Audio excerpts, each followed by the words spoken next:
February 9th killer.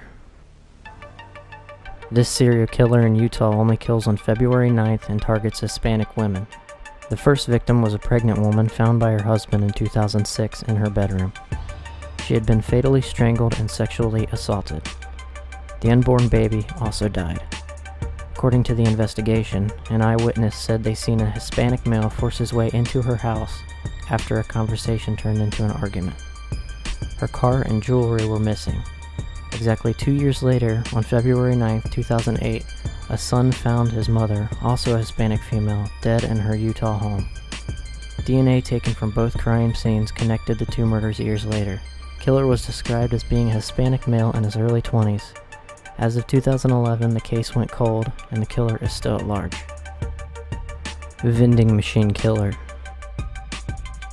In Japan in 1985, at least a dozen people were murdered over the series of a year. The killer poisoned dozens of bottles of juice and soda and hid them in vending machines across the country. The poison was an herbicide, and the bottles were placed in the dispensing chute. When someone would buy a drink, they would end up getting two, accepting both as stroke of luck. Nausea would quickly set in, and after a day or two, the victim would stop breathing. Millions of warning stickers were placed on vending machines across the country. The case remains unsolved. I bet you'll question that next free drink. Daytona Beach executor. In late 2005 and early 2008 in Daytona Beach, Florida, 4 women were found dead. The women had all been shot execution style through the head. The first 3 victims were found months apart in 2005. One was a prostitute found in an alleyway. The second victim was found in a ditch at a construction site. The third victim was discovered on a dirt road. The killer didn't strike again until 2008. The firearm that was used was the same type issued to law enforcement. Several active and retired police officers were questioned. The FBI linked 24 other murders that occurred beside highways of Florida. While the murders aren't believed to be by the same person, they are all suspected to be the work of long-haul truckers. The case remains unsolved.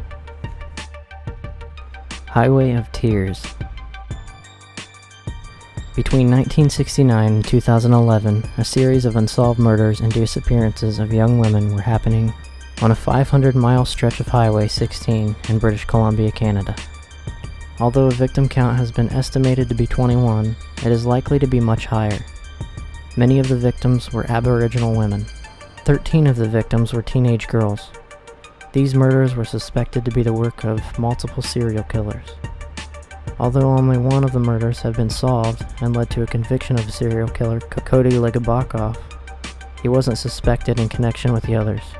The case remains unsolved. Frankfurt Slasher. This is a serial killer who murdered from 1985 to 1990 in the neighborhood of Frankfurt in Philadelphia, Pennsylvania. There were a total of 9 victims. All victims were women from the ages of 28 to 74. They had all been sexually assaulted and then stabbed dozens of times. One victim had been stabbed 74 times, and her body was so mutilated that her entrails were left strung out on railroad tracks. One suspect, Leonard Christopher, was convicted in one of the murders, but the other murders occurred while Christopher was in jail. He was never linked to the other murders, and the killer still remains at large. Long Island serial killer. He is believed to have murdered 10 to 18 women over the span of 20 years. Also known as a Craigslist killer, he would have lured sex workers or escorts to his location. Each victim has advertised their services right before their executions. He would sexually assault the victims, torture them, and then sometimes suffocate them. After murdering them, he would dump their bodies along Ocean Parkway. 4 bodies were discovered in 2010, while 6 more were found in 2011. Some of the bodies seem to predate 2010, and the newest set seems to be the work of a second, possibly copycat killer. All cases have remained unsolved, and the killers are still at large. I-70 killer. This serial killer brought a reign of terror and murder to store clerks across the country in 1992. killing in the states of Indiana, Missouri, Kansas, and Texas. It was said that he had claimed 6 to 8 victims. 6 store clerks were fatally shot over a small sum of money, all of which were petite brunette women, except for one man with a brunette ponytail, possibly mistaken for a woman. 2 years after the initial murders, the same killer is suspected to have shot 3 more clerks in Texas in 1993 and 1994, one of which survived. The killings all took place within a few miles of Interstate I-70. The case remains unsolved. Charlie Chopoff. These killings span Manhattan, New York from 1972 to 1974, totaling 5 victims and another left for dead, all of which were black children. One was an 8-year-old boy found stabbed 38 times and his penis mutilated. One black youth was stabbed and his genitals cut. He is the only known survivor. All of the other victims subsequently died from being stabbed numerous times and having their genitals mutilated.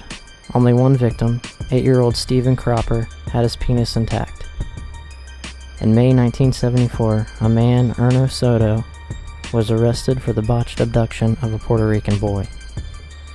He later confessed to murdering Cropper, but due to the lack of evidence, they later exonerated him and sent him to an asylum for the criminally insane. Although believed to be Soto, the case remains unsolved and the killer remains at large.